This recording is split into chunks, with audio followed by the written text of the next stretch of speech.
Hello everyone, my name is Mahadevan Iyer and I work as a data engineer at Edent Analytics. So let's get started with the actual steps. So first we'll create an application on Google API console. So let's go to the Google API console.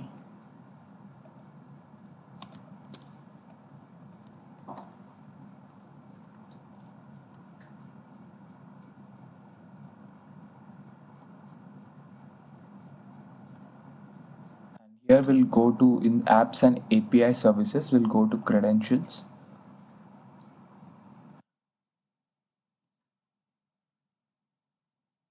We'll create a new credential with client ID. Application type, there are lots of it available. We'll create a web application.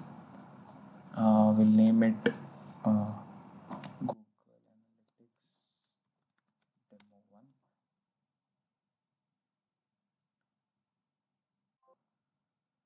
So now let's create it, and what this does is this creates an application, and this application consists of a client ID and a secret key, and this client ID and secret key will be sent to the API while we for requesting the access tokens, and this client ID and secret key will be used to request the API to make the API calls. So you'll have that OAuth client IDs mentioned under this, mentioned over here. After creating an application, we now proceed to get the authorization code as we did in the OAuth playground. So this authorization code, for getting this authorization code, you have to send a request to an API endpoint using mentioning your client ID. So you have to copy your client ID, and this is the URL, and here you have to paste your client ID, and in this format you have to, this is the endpoint accounts.google.com /v2.auth, and you have to mention the scope as we did in the OAuth playground. Access type offline, this is the standard format, and yeah, redirect URL, you should mention it at as localhost, and response type code, login hint, this one's optional, and the client ID that you of the application that you just created. So just copy this link and you have to paste it in your browser, and so this error happens when the redirect URL, there's a mismatch in redirect URL. So what you have to do is you have to just copy this redirect URI, and you have to mention it in the authorized redirect URLs in your client application. It should match the in this. It should be the same, and just save it. So once it's saved, we'll try this again.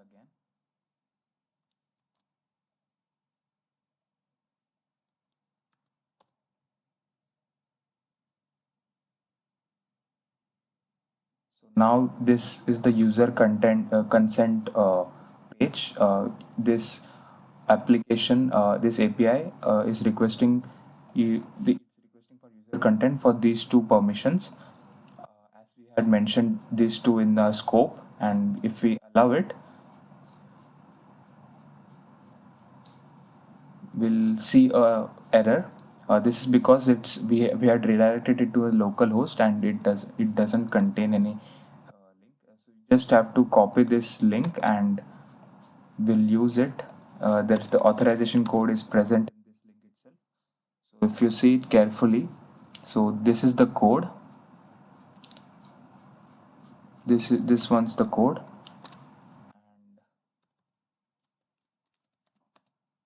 we will be using this authorization code to get the access and refresh token.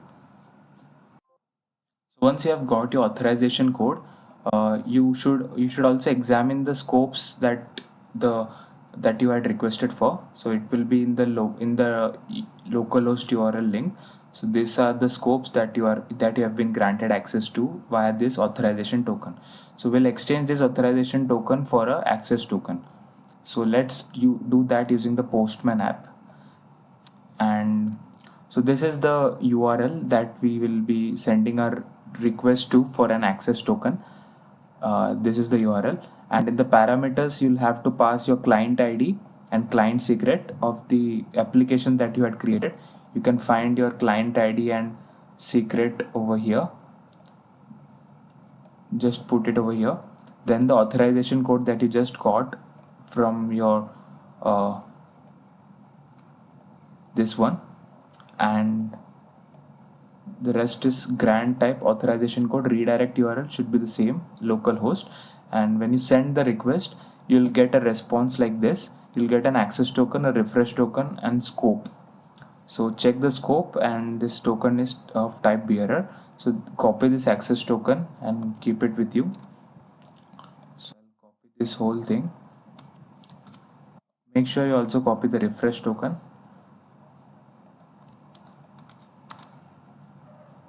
So this is the access token, and it's valid for around 1 hour.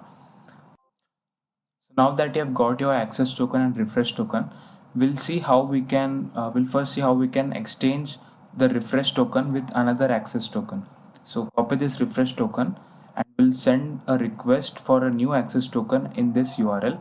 So in the parameters, we'll send the client ID, the client secret, grant type will be refresh token, and you have to mention the refresh token that you have just got. Paste it over here, and if you click on send, you'll get another refresh token, access token, my pardon, and it will be valid for another 1 hour. Once you have got your access token, so let's try to send a API request to YouTube Analytics endpoint. Since I don't have a YouTube channel, I don't know what kind of result I will be getting. So the dimensions and the parameters that you have to mention with the API call is all mentioned in the API documentation. So I've already gone through the documentation, and I've sent a sample request with few dimensions and metrics, and I've mentioned the access token over here, start date, end date. And if I click on send, I'm getting this error. So this is because I haven't enabled the YouTube Analytics API for my web application. So they have already given a link. Just follow the link, and you'll be given an option to enable the API for your application.